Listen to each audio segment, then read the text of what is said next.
여러분, 은퇴하고 나면 이런 말 많이 듣습니다. 이제 좀 써도 되지. 그동안 고생했는데 남은 인생 즐겨야지. 맞는 말입니다. 은퇴는 끝이 아니라 또 다른 시작이니까요. 하지만 문제는 이것입니다. 어디에 쓰느냐입니다. 은퇴 이후의 돈은 젊을 때 버는 돈과 다릅니다. 다시 채우기 어렵고 회복할 시간이 없고 선택 하나가 오래 갑니다. 그래서 오늘은 아껴라는 이야기가 아니라 은퇴 이후 절대로 돈을 쓰면 안 되는 곳 4가지를 차분히 정리해 보려 합니다. 이건 겁을 주기 위한 이야기가 아닙니다.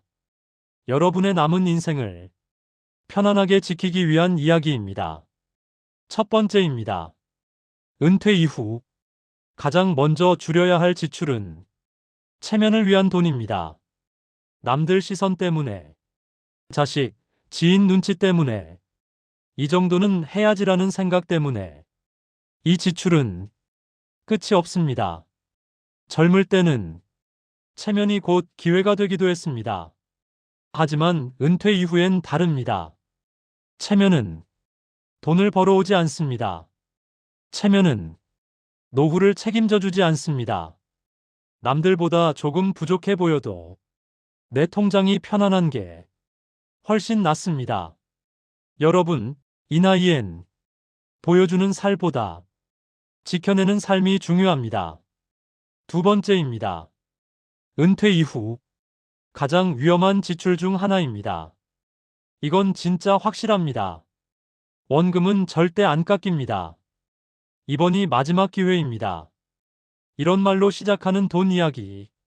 특히 오랜만에 연락 온 사람, 지인의 지인, 말만 번지르르한 전문가. 이 조합은 위험 신호입니다. 여러분, 확실한 돈은 남에게 알려지지 않습니다. 정말 좋은 기회라면 그 사람 혼자 조용히 합니다. 은퇴 이후엔 돈을 불리는 것보다 잃지 않는 게 훨씬 중요합니다. 모르면 하지 않는 게 맞습니다. 세 번째입니다. 이건 아주 많은 분들이 겪는 문제입니다. 은퇴 이후 사람이 줄어들고 하루가 길어지면서 괜히 하나 사볼까? 나한테 이 정도는 괜찮잖아. 이렇게 외로움을 돈으로 메우는 소비, 필요 없는 물건, 잦은 쇼핑, 과한 취미 지출. 이 소비는 순간은 좋지만 남는 건 거의 없습니다. 외로움은 물건으로 채워지지 않습니다. 사람, 리듬, 하루의 의미, 이걸로 채워야 합니다. 돈은 외로움을 잠시 가려줄 뿐 해결해주지는 않습니다. 마지막입니다. 이건 말 꺼내기 조심스럽지만 가장 중요한 부분입니다. 자식은 평생 마음에 걸립니다. 그래서 집 문제, 사업 문제, 생활 문제, 부모가 대신 해결해 주려 합니다. 하지만 은퇴 이후의 돈은 부모 자신의 생존 자금입니다.